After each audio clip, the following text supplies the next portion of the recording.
So yeah, this week of updates was certainly interesting, with probably the biggest plot point being the potential of bringing Callio back to life with the help of John's ring. Now what I did like about this is how John and Roxy kind of correlated with each other, saying, oh, this is fantastic, this would be a great idea.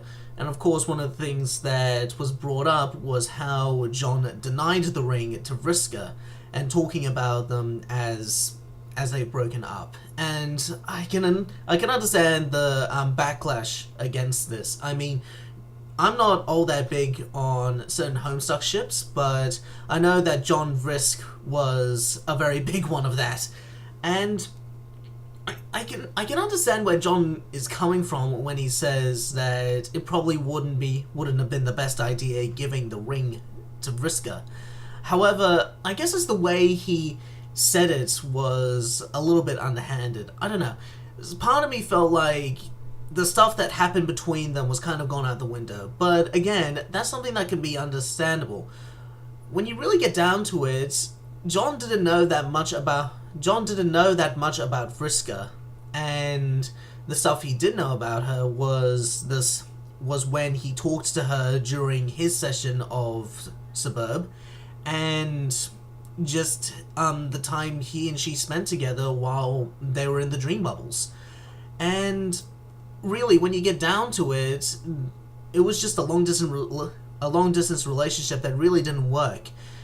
John didn't exactly know Vriska that well, and when he did find out how gung-ho she can be about doing these kinds of things, and how dangerous she can be while trying to achieve those goals, while her intentions are certainly good in a certain kind of way of looking at it, you can understand where he's coming from, where he thought she might not have been the best person to have given this ring to, especially when you consider that he has the entire gallery of dead people who he could bring back to life.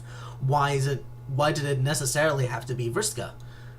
But again, that was one of the things that happened.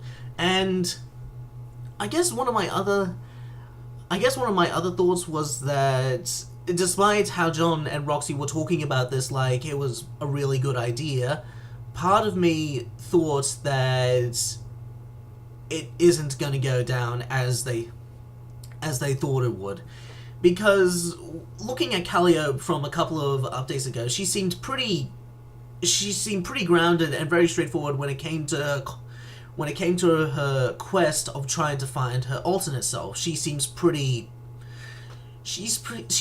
willing to do this. So the idea of bringing her back to life, I don't know. Part of me thinks that she might say no, or something else might happen that would get in the way of that. And it did, but I'll get to that.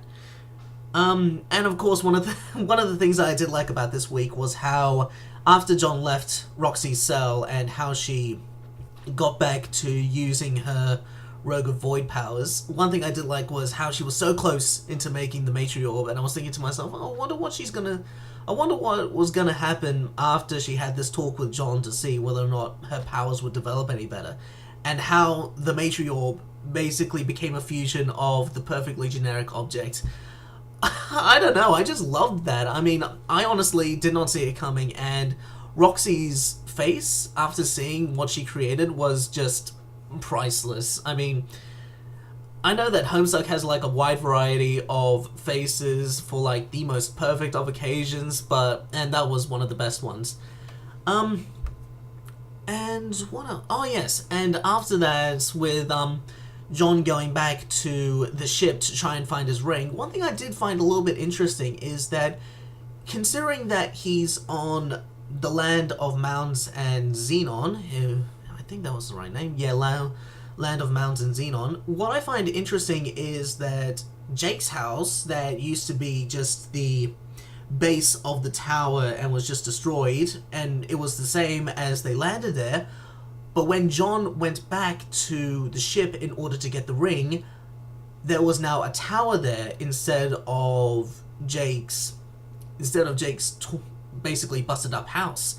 And I was just thinking to myself, how did that happen? a lot of people noticed that as well, and have talked about it on Tumblr and whatever. But I don't know. I'm also interested in what's going on. Many people are saying it's like, oh, it could be the sprites like Nana sprites, Jasper sprites that decided to make the tower, and that would certainly be interesting. But you know, it's like you just gotta wonder exactly what is going on in that tower. But hopefully, that will be looked at in a later update. And of course, John reaching the ship and not finding his ring there. Now, I honestly want to know what happened to it, especially after John just had that face like, what the fuck? That was like, again, another perfect reaction image. And of course, one of the things that really threw me off the most, I almost completely forgot about it, was Caliborn doing the, taking over the narration for a bit. I honestly, as the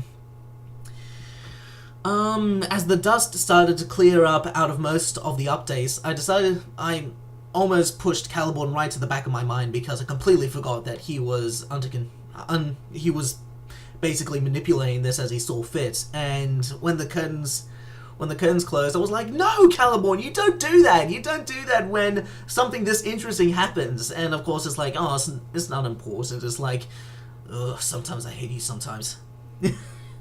And yeah, one of the things that I was really intrigued about the most was how now John is actually inside Homestuck. Now I really got to ask myself, how does that happen? I mean, I understand the idea of jumping around canon space, but from what I can remember, I guess it does work, but I don't know. I guess it really threw me off because he seems able to jump around. I mean, sure, he seems to be able to jump around the story, but he doesn't. I thought that he wasn't able to actually jump into a canon creation, though I guess that does make a little bit of sense, but it definitely threw me for a couple of loops. And more perfect John reactions as he's just looking around all these poorly drawn backgrounds, and of course being absolutely gobsmacked by Homestuck Dave and just poking him, just going, oh god. It was just perfect. So I'm gonna be interested to see what John is going to be doing now that he's inside Homestuck.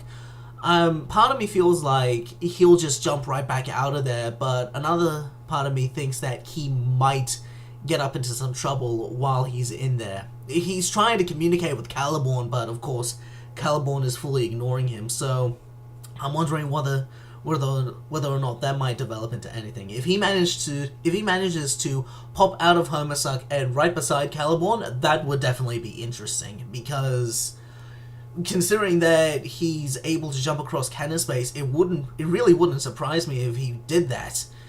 And yeah, just John meeting up with Caliborn would really be interesting. So far so good in this week of updates.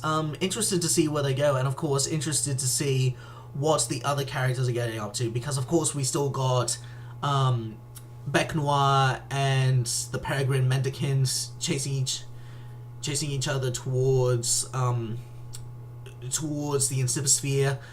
Same goes for Spade Slick, and of course the Alpha Kids Jack Noir. So it'll be very interesting to see what happens when they meet up. And of course, Vriska, Mina, Arania, and the other trolls who are still in the dream bubbles, and seeing how they're going, especially with Lord English still chasing after them. So that will certainly be interesting.